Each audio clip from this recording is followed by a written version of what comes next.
समय का फेर। वो कहते हैं न इंसान को उसके किए का फल मिल ही जाता है।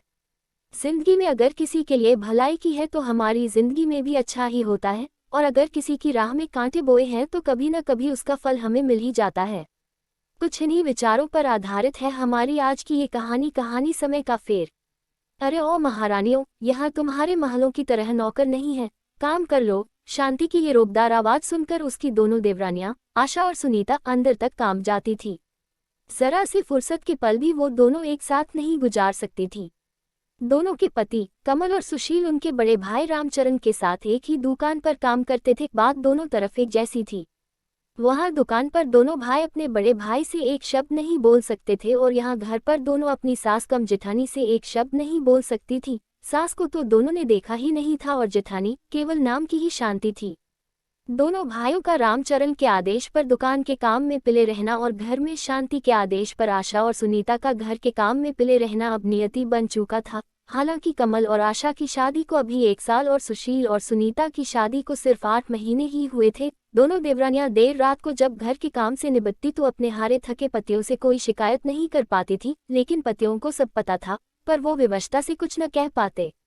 दोनों भाई सब कुछ जानते और समझते थे पर कुछ कह नहीं पाते थे। माँ बाप के मरने के बाद भाभी ने बड़े भाई को ऐसा काबू में किया कि वो तो ना कुछ देखते थे और ना ही कुछ बोलते थे। घर में सिर्फ शांति भाभी का ही राज था। बड़े भाई के 2 बच्चे थे, एक लड़का और एक लड़की। दोनों भाई अपने उन भतीजे और भतीजी पर जान छिड़कते थे, पर भाभी ने कभी अपने देवरों को नौकर से ज्यादा कुछ नहीं समझा। हर बात में दुभान करना भाभी की अब आदत सी बन गई थी।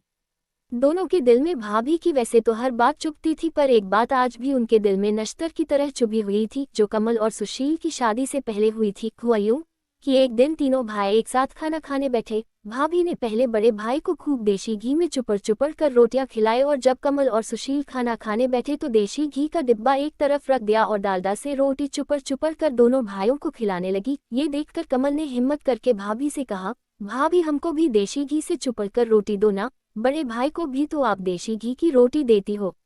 इतना सुनते ही शांति भड़क गई और बेलन नचा नचा कर बोली, हाँ, तुम्हारा बाप बहुत जायदाद छोड़ गया है और तुमने बड़े महल खड़े कर दिए हैं, जो तुमको भी देशी घी की चुपड़ी हुई रोटियां चाहिए। पर भाभी, बाप तो हम सभी भाइयों का एक ही था और अब बड़े भाई ही हमारे पिता हैं, तो आप ये दुभांत क्यों करती हैं? कमल ने भर्राए हुए गले से कहा।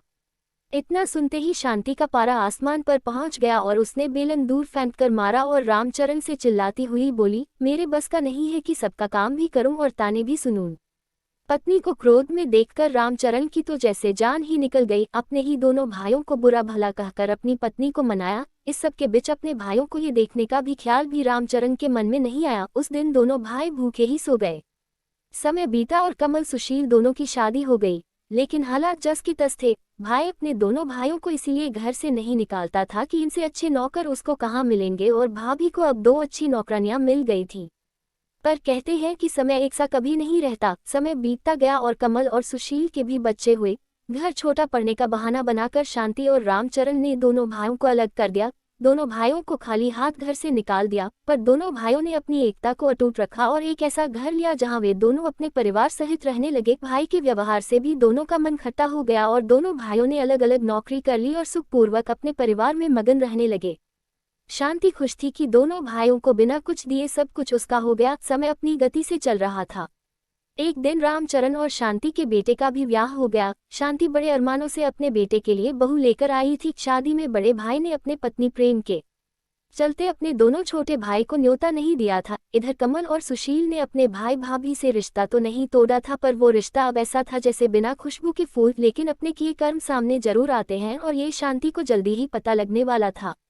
समय ने करवट ली। रामचरण अब बीमार रहने लगा था और ज्यादातर घर पर ही रहता था। दुकान अब बेटे ने संभाल ली थी। एक दिन बेटा खाना खा रहा था और बहू बड़े प्यार से खूब घी चुपड़ चुपड़ कर अपने पति को रोटियां खिला रही थी। शांति रामचरण के पास बैठी हुई ये सब देख रही थी। बेटे के खाना खाने के बाद रामचरण खाना खा रहा था और शांति उसके साथ ही बैठी हुई थी। बहू रोटियां बना बनाकर रामचरण की थाली में रखती जा रही थी। रोटियां नाम मात्र की चुपड़ी हुई और जली जली सी बन रही थी, पर कहते हैं ना कि बंदर कितना भी बूढ़ा हो जाए घुटकी मारना नहीं छोड़ता, और इसी नीति के अनुसार शांति ने कड़क कर बहू से कहा, क्यों री, ये रोटियां कैसे बना रही है? तेरी माँ ने क्या ऐसी ही रोटी बनानी सिखाई है? बस इतना सुनना था कि बहू रानी रसोई से बेलन लहराती हुई आई और शांति पर बरस पड़ी। देखो सासू माँ, मेरी माँ पर मत जाना, और रही बात मेरी माँ ने क्या क्या सिखाया है तो उन्होंने जो सिखाना था वो सिखा चुकी, अब मुझसे बात करो। और क्या हो गया, जो जरा सी रोटी जल गई, खा लोगे तो कुछ हो तो नहीं जाएगा। जो सारा दिन अपना हाथ पेले रहता है दुकान पर, उसका ध्यान करूं या इनका जो सारे दिन घर में पड़े रहते हैं।